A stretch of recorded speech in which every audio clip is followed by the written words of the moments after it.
8. कहते हैं कई बार कुछ ऐसी घटनाएं हमारे सामने होती हैं जिसका प्रारूप हमें एक आत्मा के फॉर्म में दिखता है। आप शायद मेरी बात को अभी ठीक से समझ नहीं पा रहे हैं। जब भी कोई इंसान कहीं पर मरता है तो वहां पर एक अजीब सा डर का माहौल होता है। कहा जाता है कि उस समय पर, जिस समय पर कोई मर गया है, अगर कोई आसपास आत्मा होती है तो वो भी उसे देखती है आकर। लेकिन मैं अगर आपसे कहूं कि अपनी जिंदगी में कई सारे ऐसे इंसिडेंट होते हैं, कई सारे ऐसे नेचुरल इवेंट्स होते हैं जो आत्माओं को बाहर लाने के लिए कारगर होते हैं, और कभी कभी तो वो इंसिडेंट हमारे लिए एक बहुत बड़ा वरदान होते हैं। मेरा आज का केस इसी एक घटना के ऊपर बेस है, और वो घटना है चंद्र ग्रहण। ग्रहण होता है, ग्रहण हटता है। आमतौर पर चंद्रमा को हमेशा ग्रहण लगा ही होता है, लेकिन धीरे धीरे वो वक्त के साथ साथ जैसा हमने प्रारूप बना लिया उसी प्रकार से हम उसे देखते चले आ रहे हैं। ये कहानी है एक ऐसे गांव की जहां पर मैं अपनी विद्या के चलते गया था। मुझे मेरे गुरु ने ये एक सबसे बड़ा टास्क दिया था कि मुझे पता करके आना है कि उस गांव में एक्चुअली है क्या। मैं अपने गुरु के निर्देशानुसार वहां चला जाता हूं। बाय द वे, मैं आप लोगों को बता दूं कि मेरे गुरु मुझे अलग अलग तरीके के टास्क देते थे और मुझे उन्हें उनके दिए हुए समय में ही पूरा करके लौटना होता था, क्योंकि अगर मैं नहीं लौटा तो वो उनकी दी हुई दीक्षा का अपमान होता है। ठीक उसी तरीके से मैं उनके बताए हुए एक गांव में चला गया। इस गांव का प्रारूप मैं आपको बताऊं तो बहुत ही ज्यादा अजीब था। सोनभद्र से करीबन 50 किलोमीटर दूरी पर यह गांव स्थित था, और बनारस से निकलते ही मैं सीधा सोनभद्र होते हुए उस गांव में पहुंच गया। अब उस गांव में जितने भी लोग थे वो एक अदृश्य शक्ति की पूजा करते थे। मैंने उनसे पूछा भी कि आप लोग किस चीज की पूजा करते हैं। वो कहते हैं कि रक्ष आती है और रक्ष की पूजा होती है। मैंने अपने पूरे पैरानॉर्मल के लाइफ में आज तक कभी रक्ष नाम की किसी भी एंटिटी के बारे में नहीं सुना। मैंने उस दिन अपने गुरु का भी ध्यान किया, पर मेरे गुरु ने मुझे ये बताने से साफ मना कर दिया कि ये कौन है। वो गांव बड़ा ही अजीब सा गांव था। वहां के 90% लोग इतने ज्यादा परेशान थे क्योंकि उनके पास ना रिसोर्सेस थे, ना ही सही समय पर कोई भी ऐसी औषधि जो उन्हें ठीक कर पाए। मेरी आंखों के सामने मैं क्या देखता हूँ कि एक बच्चे को सांप काटता है और वो पूरी तरीके से वहीं तड़प कर मर जाता है। अब चूंकि मेरी वेशभूषा थोड़ी सी अलग थी तो वहां के लोग मुझे देखकर पूछते हैं कि क्या मेरे पास कोई ऐसी दवाई है जिससे मैं उसे ठीक कर सकूं। मैंने बोला कि अब तो शायद इसे हॉस्पिटल ले जाना ही बेहतर होगा, लेकिन अफसोस कि वहां से करीबन 10 किलोमीटर तक कोई भी हॉस्पिटल नहीं था, सिर्फ जंगल था। तो इतनी देर में मैं क्या देखता हूं कि उस गांव का एक मुखिया आता है, और वो मुखिया आकर कहता है कि इसे एक मंदिर में लिटा दो। वो सारे के सारे लोग एक शिव मंदिर की ओर जाते हैं और वहां जाकर उस लड़के को लिटा देते हैं। उन सारे लोगों का ये कहना था कि अब रक्ष आने वाली है और जैसे ही वो आएगी ये ठीक हो जाएगा, या तो ये इसका आहार बन जाएगा या हमेशा के लिए हमारे साथ जीवित रहेगा। मैं समझ नहीं पाया कि ये जीवित रहेगा मतलब क्या। इन लोगों को ये डाउट था कि कोई है एंटिटी जो इन्हें शायद बचा ले। खैर, उस दिन मैं भी वहीं पर खड़ा था। मेरे गुरु का भेजा हुआ गांव था तो जरूर यहाँ पर कुछ तो अजीब था, कुछ तो ऐसा था जो नेचुरल नहीं था।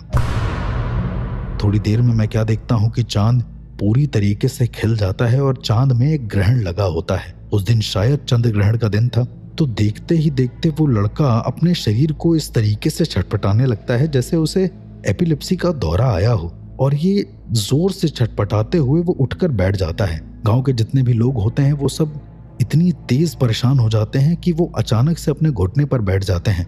दोनों हाथों को जोड़कर वो इस तरीके से बैठते हैं जैसे सामने वाला इंसान कोई इंसान ना हो, वो भगवान हो। वो बच्चा बड़े अजीब तरीके से रिएक्ट करने लगता है। गांव वालों से वो अजीब अजीब सी चीजें मांगने लगता है। वो कहता है कि उसे जिंदा मुर्गी चाहिए, और उसके साथ साथ वो एक अपने हाथ में पात्र लेकर बैठा होता है। पहली बार मैं कोई ऐसा नजारा देख रहा था जो मेरे लिए बहुत ही अजीब कह सकते हैं या डिवाइन, मुझे पता नहीं। जैसे ही वो लड़का उन लोगों से एक मुर्गी लाने को कहता है, गांव वाले तुरंत लेकर आते हैं और वो बच्चा मुर्गी के गर्दन को काट कर उसमें से जो खून निकलता है उसे अपने बाएं हाथ में पकड़े पात्र में इकट्ठा कर लेता है, और उस पात्र में से वो अपने दाएं हाथ से खून निकालकर अपने पैरों पर लगाता है जहां पर उसे सांप ने काटा होता है। बड़े ही सरप्राइजिंगली वो अपने आप घाव भरने लगते हैं और ये चीज मैंने अपनी आंखों से देखी है। तो मैं इस बात से मुकर नहीं सकता कि ऐसी चीजें एग्जिस्ट नहीं करती। ऐसी चीज एग्जिस्ट तो कर रही थी, और वो भी बहुत ही ज्यादा भयानक तरीके से। मैंने वहां के लोगों से पूछना चाहा, उन्होंने मुझे चुप करने को बोल दिया। उन्होंने कहा कि रक्ष आई है और तब तक कोई कुछ भी नहीं बोलेगा जब तक चांद लाल है, जब तक उस पर ग्रहण लगा हुआ है। मैंने कहा कि चांद पर ग्रहण से इस आत्मा का क्या लेना देना? तो उन्होंने मुझे चुप करा दिया और कहा कि ये एक राज है। थोड़ी देर में मैं क्या देखता हूं कि उस लड़के के पास सारे लोग धीरे धीरे एक एक करके जा रहे हैं और उसके गले मिल रहे हैं। वो बस उसके बाएं हाथ में लिए हुए उस पात्र में जिसमें खून था, उससे जो उससे मिलने आ रहा है उसके माथे पर लगा दे रहा है। उस लड़के के माँ बाप भी उसके पास जाते हैं और जोर जोर से रोकर कहने लगते हैं कि अब ये मेरा बेटा मेरे पास नहीं रहेगा, इसे रक्ष ले जा रही है अपने साथ। ये मेरे लिए बड़ा सरप्राइजिंग था। मैंने वहां उपस्थित लोगों को बाद में पूछा तो उन्होंने बताया कि रक्ष हर साल आती है और हर साल चंद्र ग्रहण के दिन किसी एक इंसान को लेकर चली जाती है। उस एक इंसान की नेचुरल मौत होती है और वो अचानक से कुछ देर के लिए जिंदा होता है ताकि वो अपने परिजनों से मिल सके, और उसके बाद वो चला जाता है। रक्ष इतनी ज्यादा सौम्य होती है कि वो इंसान को जीवित कर देती है लोगों से मिलने के लिए। पर मैंने कहा कि मौत भी तो हो जाती है ना एक तरीके से। तो वहां के लोग कहते हैं कि मौत शायद उसकी नियति में है, इस वजह से हो जाती है। खैर, अगले दिन सुबह मैं अपने गुरु के पास वापस आया और उनसे ये सारी घटना के बारे में बताया। उन्होंने कहा कि तुम बहुत जल्द समझ जाओगे कि रक्ष कौन है। और मैं आपको सच बताऊं गाइस कि करीबन 6-7 साल बीते होंगे, मेरे पास एक केस आता है और उस केस में एक आदमी जो कि एक आम इंसान होता है और वो शायद एक सॉफ्टवेयर इंजीनियर भी होता है, वो मुझसे कहता है कि उसे मेरा नंबर किसी ने दिया है और उस रेफरल के थ्रू वो मेरे पास आया है। लेकिन उसको एक दिक्कत ये है कि चंद्र ग्रहण और सूर्य ग्रहण के दिन या फिर पूर्णिमा या अमावस्या के दिन उसके अंदर अजीब सी हरकतें होना शुरू हो जाती हैं। जब मैंने उससे पूछा कि ऐसा क्या अलग होता है तुम्हारे अंदर, तो वो मुझसे कहता है कि उसके पास अपना खुद का साइकोलॉजिस्ट भी है और साइकाट्रिस्ट भी है। दोनों का ये कहना है कि उसके ब्रेन में कोई भी इशू नहीं है, बस जैसे ही चंद्र ग्रहण या फिर किसी भी तरीके की चंद्रमा की कलाओं की क्रियाएं होती हैं, वो अलग तरीके से बिहेव करता है। उसे खून चाहिए होता है, वो लोगों का खून पीना चाहता है। मैंने उससे कहा कि ठीक है, मैं तुमसे मिलूंगा। मैं जैसे ही उस इंसान से मिलता हूं, वो मुझसे कहता है कि चंद्र ग्रहण सिर्फ 2 दिन के बाद है और उसके अंदर अभी भी अलग अलग तरह की चीजें होना शुरू हो गई हैं। मैंने उससे पूछा भी कि आखिरकार ऐसा क्या होना शुरू हो गया है तुम्हारे अंदर। तो वो कहता है कि उसको मरे हुए लोग दिखने लगे हैं, उसको अपने घर के हर एक इंसान दिख रहे हैं और उसको ये पता चल जा रहा है कि किस मिट्टी में कौन मरा है। मेरे समझ के बिल्कुल पार था कि चांद की हुई चीजें तुम्हें मिट्टी में कैसे समझ में आ रही हैं, और अगर ऐसी कोई आत्मा है रक्ष नाम की, जो आत्मा शायद मेरे गुरुदेव ने एक बार मुझे बताई थी, अगर वो इसके अंदर है तो वो मिट्टी में मरे हुए लोगों को कैसे देख ले रहा है। दरअसल 2 अलग अलग तरीके के तत्व होते हैं तो उसको समझना मुश्किल होता है। आप लोगों की सहूलियत के लिए मैं बता दूं कि अगर कोई ऐसी आत्मा है जो जमीन से निकली हुई है तो उस आत्मा का पता करना बहुत इजी होता है किसी शमशान भूमि के जरिए। लेकिन कोई ऐसी आत्मा जो कभी धरती पर पांव ही ना रखती हो, उदाहरण के तौर पर इंद्र की जो अप्सराएं हैं, उनमें से जो सौम्य प्रकृति की अप्सराएं हैं वो कभी भी धरती पे कदम नहीं रखती। तो एक शमशान साधक को उनके बारे में पता लगाना थोड़ा टफ हो जाता है। मुझे लगा कि शायद इसके पास कोई अप्सरा सिद्ध होगी, इस वजह से वो इस तरीके से रिएक्ट कर रहा है, लेकिन अप्सरा सिद्ध नहीं थी। उसने मुझसे कहा कि चंद्र ग्रहण के दिन मैं उसके घर आऊं। मैंने उसके कहे मुताबिक मैं उसके घर चला गया और उसके घर जाने पर जो हुआ वो बहुत ही ज्यादा अजीब था। जैसे ही मैं उसके घर जाता हूं, मैं क्या देखता हूं कि उसके कमरे में एक फोटो लगी हुई है जिसमें उसकी वाइफ और उसकी एक बच्ची है।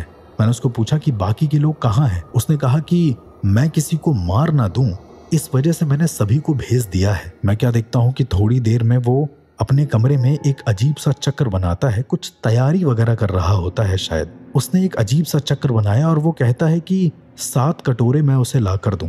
मैं किचन में जाकर उसे 7 कटोरे देता हूँ और वो हर एक कटोरे में आधा आधा कटोरा पानी मुझसे डलवाता है। मैं थोड़ा दूर जाकर खड़ा हो गया था। उसने मुझसे कहा कि थोड़ी देर तक बस देखना मुझे, और जैसे ही चंद्र ग्रहण लगता है देखना पानी में और इस पूरे एरिया में कुछ होगा। मैं नोटिस कर ही रहा था। 5 मिनट तक तो कुछ नहीं हुआ, लेकिन जैसे ही 6वां मिनट लगा वो सारे कटोरे एक साथ उछल गए, ऐसे जैसे किसी ने नीचे से उनमें कुछ केमिकल या कोई स्प्रिंग लगा दी हो कि वो उछल कर गिर गए हैं नीचे।